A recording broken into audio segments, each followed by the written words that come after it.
Tony, what are you doing here? I'm here to help you with episode 3. Okay, let's go.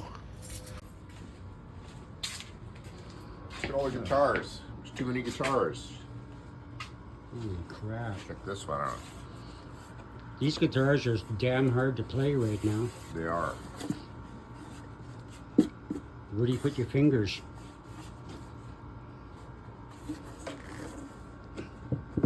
This one's a Canadian guitar. Yes, it is. It's, You want to see the fretboard for this one? yeah.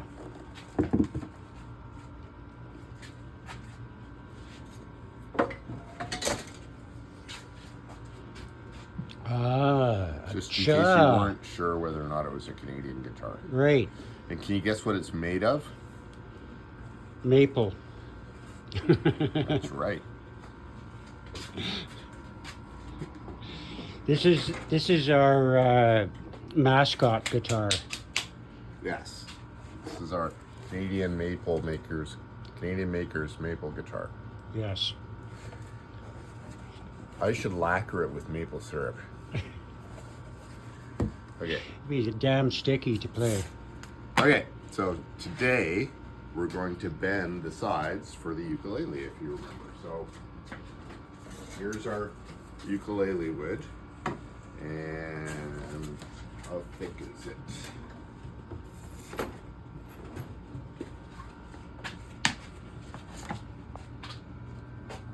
It's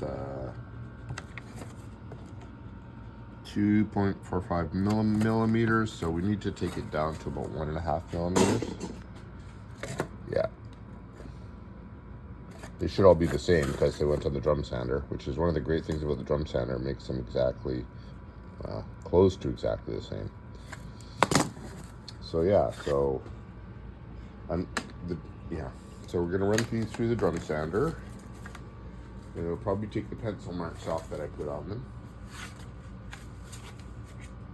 Could you put some like yellow paint at the end, on the ends? Nah, it's fine. I can just look at them and figure it out again. You'll remember. Yeah. Well, you just like put them together until it looks cool. And you go, yeah, that's cool. That's not cool. Right. That's not cool. So there'll be 3 not cools and 1 cool. That's right. There'll be 3 not cools and 1 cool. See? Cool. There you go. Or is it the other way? It's the other way. Oh. Well, either way is fine. So there's actually 1 potential cool. There's actually several potential cools because it could be both sides and it could be either way. Right? Yeah. But then there's also, like, this is not cool because it doesn't book match. Yeah. And this isn't cool. Yeah. So, yeah, it's like a puzzle. You have to play with it. So, I'm going to go sand these and not make you watch again. Okay. We'll just moving on. 5 seconds later.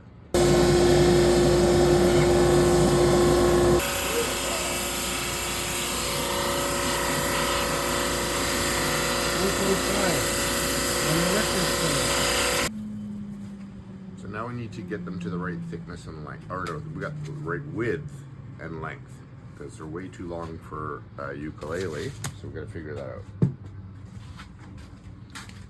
And the way to figure it out is by using our buck or former. Here's a little trick I use to figure out, because I need to figure out how long this is, what that length is, right? Obviously this is much more than we need, so we're not going to put it all in the bender. So what I do is I grab a piece of tape.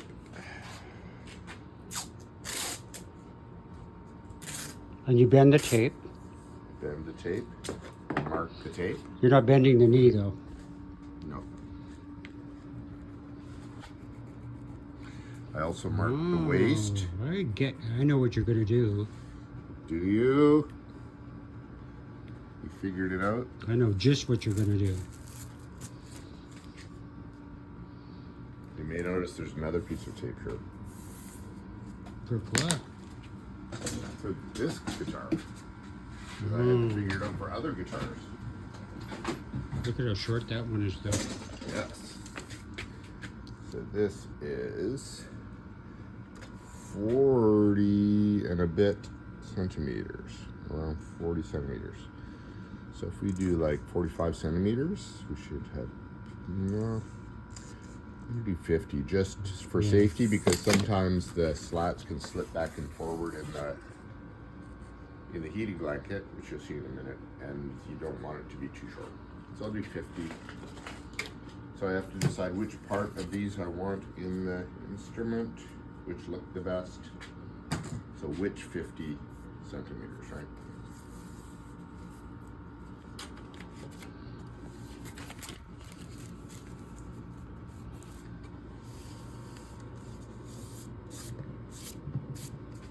Yes, no? Yeah, I like this bit here. The more contrast. Yeah, it's more kind of involved. This is Got nice more too, patterns, Which stuff. side is better? Yeah. Which side is better? These marks will go this way. That's not from, that's the actual nature of the wood, isn't it? Yeah, it's called flame. So it's a figured koa.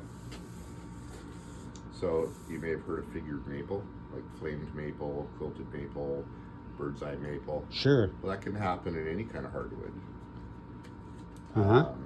And here it's happened in the koa, so when it's in straight lines like this, it's called flamed. It's just the shape of the figuring.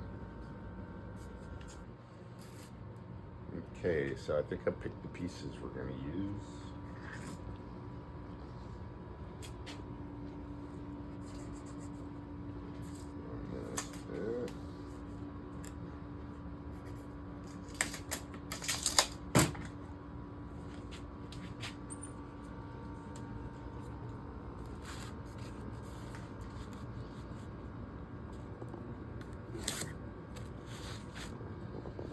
To be or not to be? It's broke.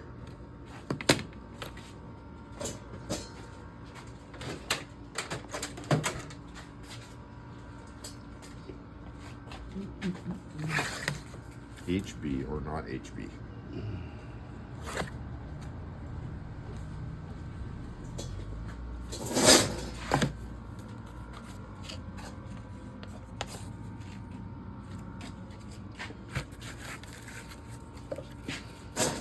Okay. It's not every day you write all over your guitar. It's a ukulele. Or guitar. It's true. It could be. It's a very small 4-stringed guitar. My dog has fleas. Every good boy deserves fudge. Alrighty.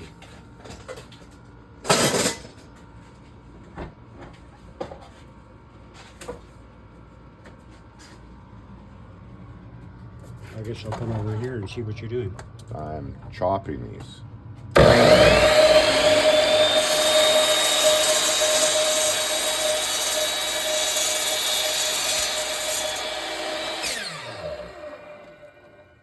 Gently.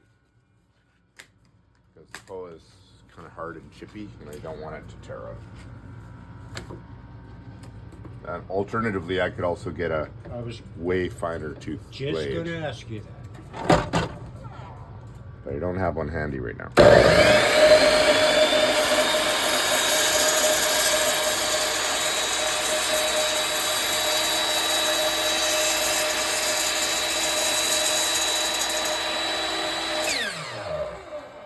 This is also where the extra 10 centimeters comes in handy, because even if it did chip out on the end, that'll be cut off anyways. Right. Yeah, so extra koa. I wonder what we could use these for. Yes. They'll be the laminate on the head. Ah. Yeah. So Gotcha. we'll save those. And the last thing I need to do is strip these down to the correct width. What is the correct width, Tony? I can't remember. 75. Remember this? Oh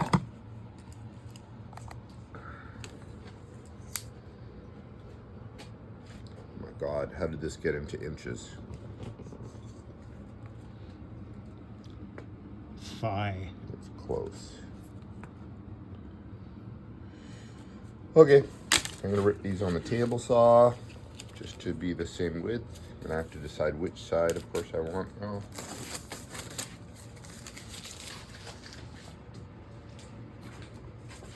So which side do I want to take off? I want to take off this side.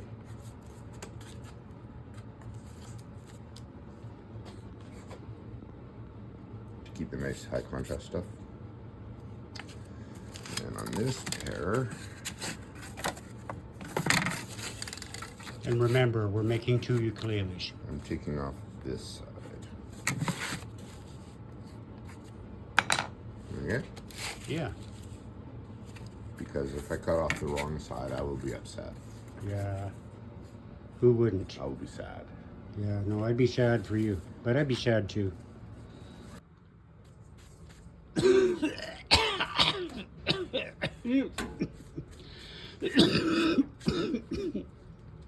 Perfect.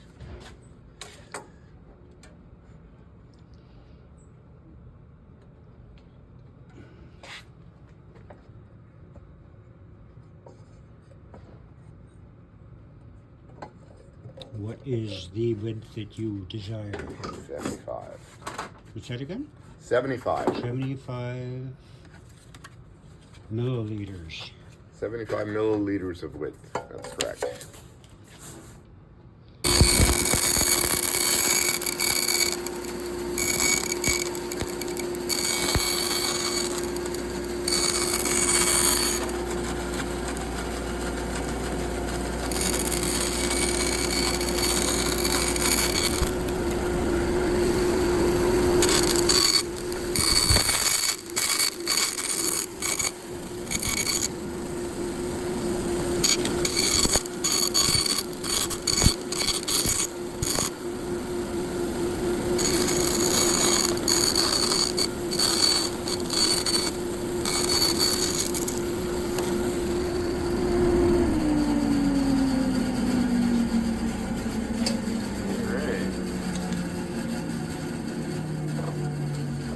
Viola. 4 pieces, the same size.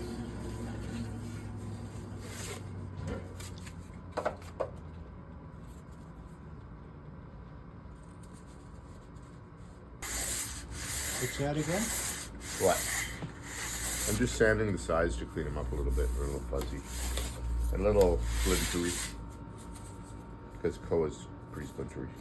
This is my radius sanding board for a 24-inch radius fretboard.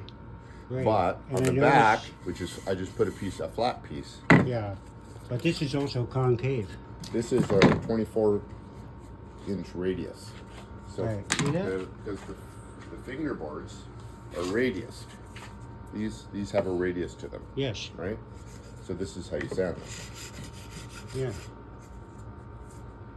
So you make these. Yeah. I cut this on the CNC and then just use some rubber cement to spray adhesive to stick on some sandpaper, and Bob is in fact your uncle. You have a sanding block that's exactly the right radius for whatever fingerboard you want to make. But I also need a bit of flat, so just on the back of this one I just stuck a piece of flat for this exact purpose. Yep. Just basically a handy sanding block. Really nice and flat. Better than holding the sandpaper in your hands like I would. Well, the problem with holding a sandpaper in your hands is that it won't be flat. It'll end up not flat, right? Yep. So one of the things I found in fine woodworking is that you end up making yourself a lot of sanding tools. Like lots of weird little sanding tools. Like,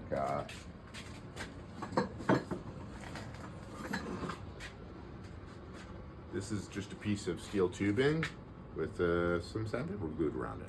Great for you know, getting into round corners and stuff. There's a bigger one too. This one just needs a sandpaper replaced. But, so I got 2 sizes of that.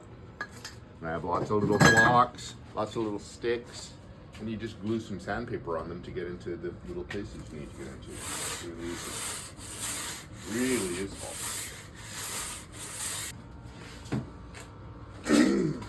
Okay.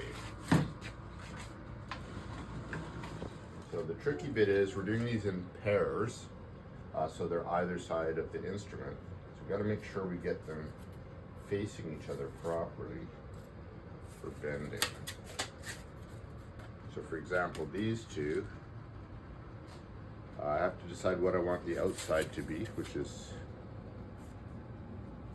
oops, those are the wrong two. That's A and B.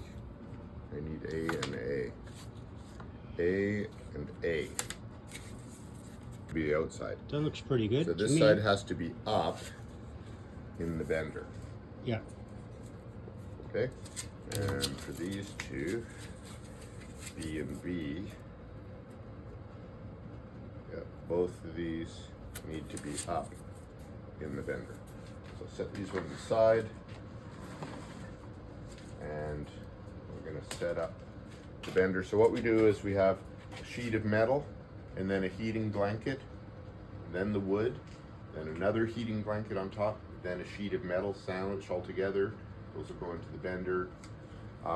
Some people, most people, like to put tin foil around this and spray it with water, because there's this myth that you need steam to bend wood, which is not correct. You need heat to bend wood, and what heat does is it softens the lignin in the wood.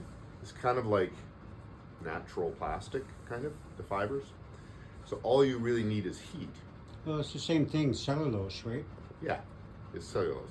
Right. Like natural, it's like natural plastic. Yeah. So all you really need to bend it is heat. And the reason I'm not going to use water is because on the Koa guitar I used water, and I got a bit of kind of water staining, and I had to sand it out pretty aggressively. I don't want water staining, so I'm not going to use any water on this. There's actually no need to anyways if you're using the right temperature. One of the advantages to wrapping it up in foil and using water is you can tell it's the right temperature when you see steam start to come out. So to not use water, you kind of need to know when the temperature's right and bend a little maybe more carefully. And that just takes a little bit of experience. So let's put it together. One sheet of metal.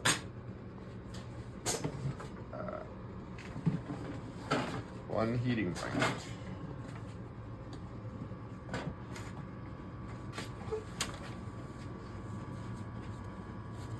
Now, what exactly is that? This is a silicone rubber, it's a sheet of silicone rubber with heating elements inside.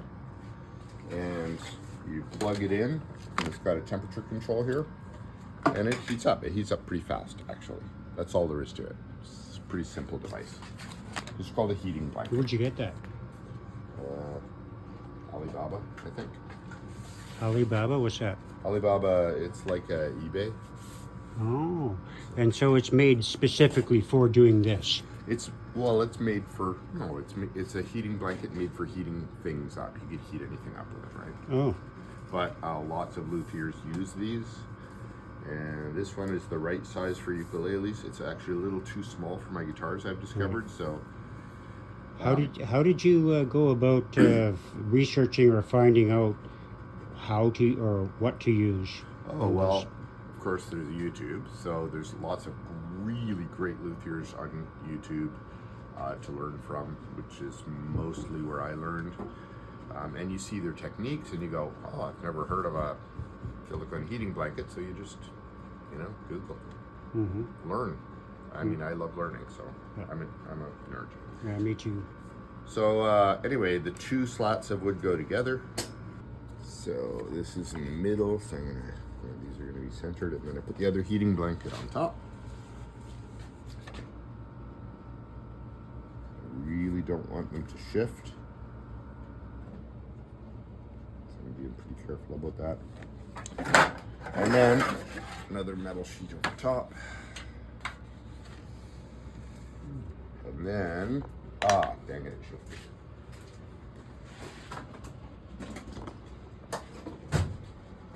I have these little spring clamps I have to use. Can't use the plastic ones, they melt on this. Oh, really? It gets that hot, eh? It does get that hot, yeah. Well, you can see there's plastic film on the outside of the aluminum, and it is all melted. I should have peeled it off, but I didn't. It doesn't really matter. It's kind of ugly. Okay, so just to hold everything in place, while I stick it in there, and I didn't mark the waist again. So one of these days you're going to have to like show your clamp collection that I know is extenuous.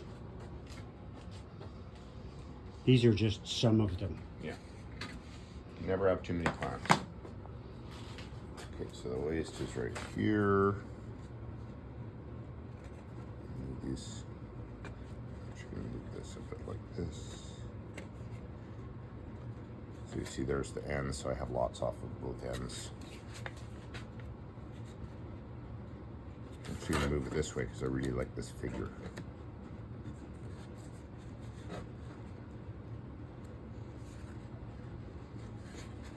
Okay.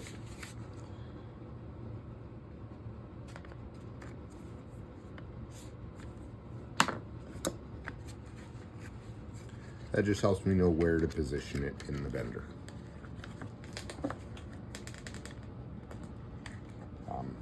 The worst thing that can happen, that has definitely never happened to me, is that if you don't know where the waist is, you position it so that it ends like here, and then it's garbage. Yeah, of course. I mean, you could makes you- rebend it back flat, but it never works out perfectly flat. Okay, so transfer this way. If it was the wood was worth like $6,000, You you'd probably definitely do that. would do that, yes. Or if you had a deadline of tomorrow and you just couldn't get another piece, or there's lots of reasons why you would, I guess. Yeah. Okay, so get that line in the middle. And then stick this in here.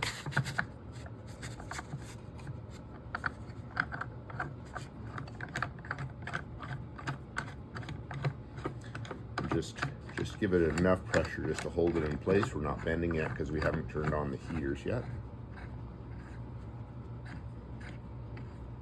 So you turn on the heaters, wait a while for it to heat up, and then you screw it down. Correct. Okay. Heat. The recipe required heat. Start with these turned off. Mom, why is this dinner so hot? The recipe required heat.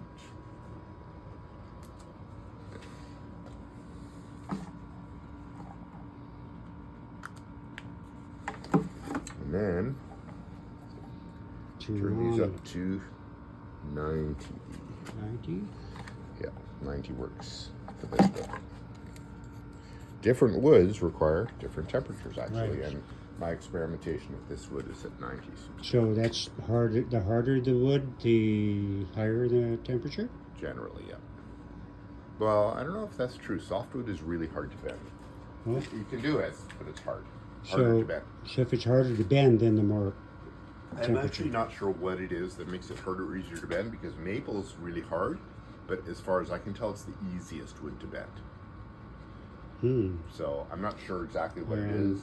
Maybe it has to do with the grain. Yeah, I'm sure it has to do with It's got a all the whole longer grain, structure, maybe. probably something like that. Yeah. That's a good question that I will now have to research, or it'll bug this shit. We will, and it'll show up in a later episode. Okay, if you say Stand by. so. Tony says I have to research this now. Okay, feel this quick before it gets too hot. See, it heats up pretty fast. Feels good. Yeah. Maybe you should get one of these for your bed, a big one. No. You should have a heated bed all the time. Yeah, I'd be like sweating bullets. Okay, we wait. Alrighty. I can smell it. Yes, that's a good sign. Now you're screwing it down. Yeah. The nice thing about the screw is that you can't really go fast. So it's a nice gentle push. And what you're doing is listening for the fatal cracking sound Yeah, I was just gonna and say. hoping it does not happen. Kind of sounds like the cracking of bones. Yes. It's the cracking of my soul. Which might mean that it's not heated up enough. Yes. And that you have to start over with a new piece of wood. Yeah. Yeah, it's all the way down. No cracking noises. That's really good. So we'll get ready to bend this side. So you were wondering how I was going to get this side down. And the way I do that for pieces that are too long is I just put them on the corner of the bench. That's it. So this is where the springs come in. I'm going to attach this one. Hold. And this one. See, you got the little rollers on there. So they roll as you, yeah, so it doesn't pull anything out of position. Okay, so we'll start with back here, and just gently, slowly push this around, and these can come off now. So now it's under the pressure of the springs, holding it in place. Creak. Yeah, it's sliding inside there, right? Those are my knees. Bending down with the camera here. Just want to take our time, gentle. So let's sit there for a minute. Oh, it broke. What? Shit. Where? Right there. It got cracked right in half. I'm gonna finish it anyways as an experiment. I'm gonna turn the heat up. See if maybe I need to be a little bit hotter. Have you bent this particular kind of wood before? Yes.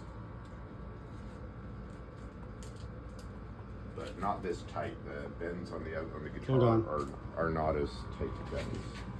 I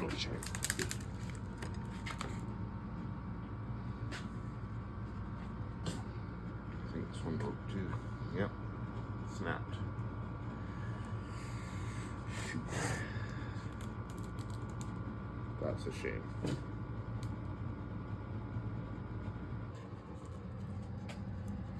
That's what happens. It broke. So, I might sand. So this ukulele is toast. So it looks like we're only making one ukulele, provided we're able to bend the other wood without breaking it. And I think I just might sand it a little bit thinner. Thinner wood bends more easily. But I mean, you see, we did get a nice bend to the waist. Mm-hmm. And then it's just these bends seem to be a little too tight for this thickness of wood at this temperature. So it happens. Good. Chalk it up as to experience now. Yeah, well, this is a good reason to build two. Yeah, exactly. Good point. Okay. So that was an epic fail.